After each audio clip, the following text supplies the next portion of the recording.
मसीह यस्सु में सबको सलाम। मेरी टेस्टिमनी लास्ट वीक की है कि लास्ट वीक अर्ली मॉर्निंग में मेरे पे भी इब्लीस ने बड़ा ज़बरदस्त अटैक किया। तो एकदम मैं काफ़ी परेशान हो गई। तो मैंने अपने हस्बैंड से कहा कि पास्टर जी को कॉल करें। तो वो मुझे कहते आप करें। मैंने कहा नहीं, मुझसे बात नहीं होगी, आप कॉल करें। मैंने कॉल की। फिर पास्टर जी से मेरी बात हुई। तो मैंने पास्टर जी से कहा कि आप घर आ सकते हैं। उन्होंने कहा टाइम हुआ तो मैं ज़रूर आऊँगा। तो 12 का टाइम, 1 का टाइम, लेकिन इब्लीस रुकावट डालता है। तो मैंने ना अपने हस्बैंड से कहा कि आप पास्टर जी को फिर से कॉल करें तो वो घर आएँ। तो कहते नहीं, उन्होंने सुबह कहा था कि अगर मेरे पास टाइम हुआ तो मैं ज़रूर आऊँगा।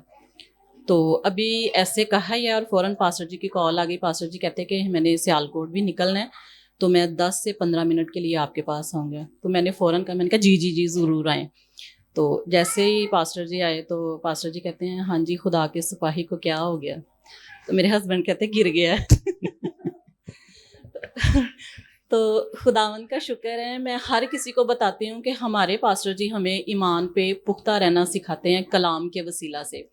लेकिन सम टाइम ऐसे होता है कि वो इंसान की अपनी ही जो रूटीन ख़राब हुई होती है, उसकी वजह से इंसान जो पीछे को आता है ना, तो इब्लीस अटैक करता है। तो जैसे दुआया रूटीन मेरी थी वो नहीं थी। मैं उस तौर से प्रेयर नहीं कर पा रही थी, टंग्स में मेरी प्रेयर नहीं हो रही थी और मैं कलाम को नहीं पढ़ रही थी।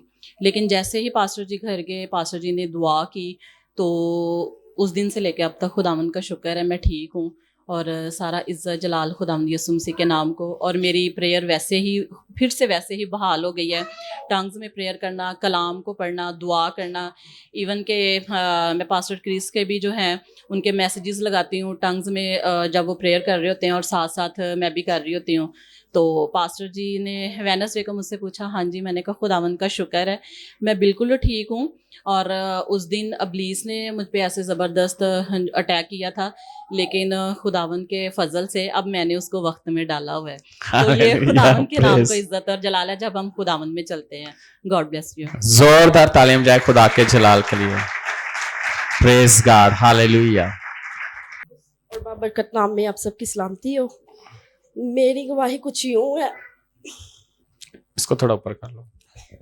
कि मेरी ना शादी के 2 माह बाद ही ना इब्लीस ने मेरे ऊपर हमले करने शुरू कर दिए। किसकी शादी ना हो, ये अपने हस्बैंड के साथ खुश ना हो। उसने ना मेरा घर सेल करवा दिया इब्लीस ने, गाड़ी हर चीज़ बिल्कुल खाली कर दिया। लेकिन मैंने अपने हस्बैंड को नहीं छोड़ा। और जब इब्लीस ने देखा कि ये तो बर्दाश्त करी जा रही, सारा कुछ खत्म होने के बावजूद भी, तो उसने ना मेरी और मेरे हस्बैंड में लड़ाई डलवा दी। डिवोर्स तक बात आ गई। लेकिन मैं खुद ही आ गई अपने घर। मैंने कहा नहीं, मैंने इधर ही रहना। बेटी खुदा ने दी।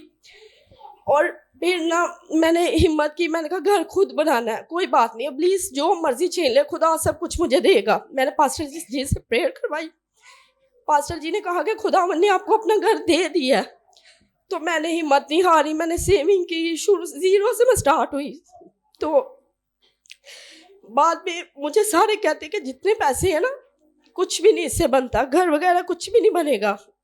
तो ये है कि आज मर जाओ तो पैसे कुछ खाती नहीं पीती। मैंने कहा नहीं, खुदावन घर देगा अपना। तो इस तरह मेरी शोहर के साथ भी लड़ाई झगड़ा रहा, कोई मेरे साथ ना रहा, लेकिन मैंने हिम्मत नहीं हारी। घर, हर चीज़, बाइक तक हमारे पास ना रही।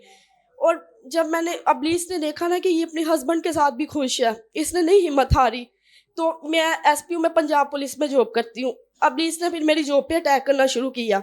मेरे करैक्टर पे मेरे ना अपनों ने बातें की कि ये इसलिए जॉब नहीं छोड़ती।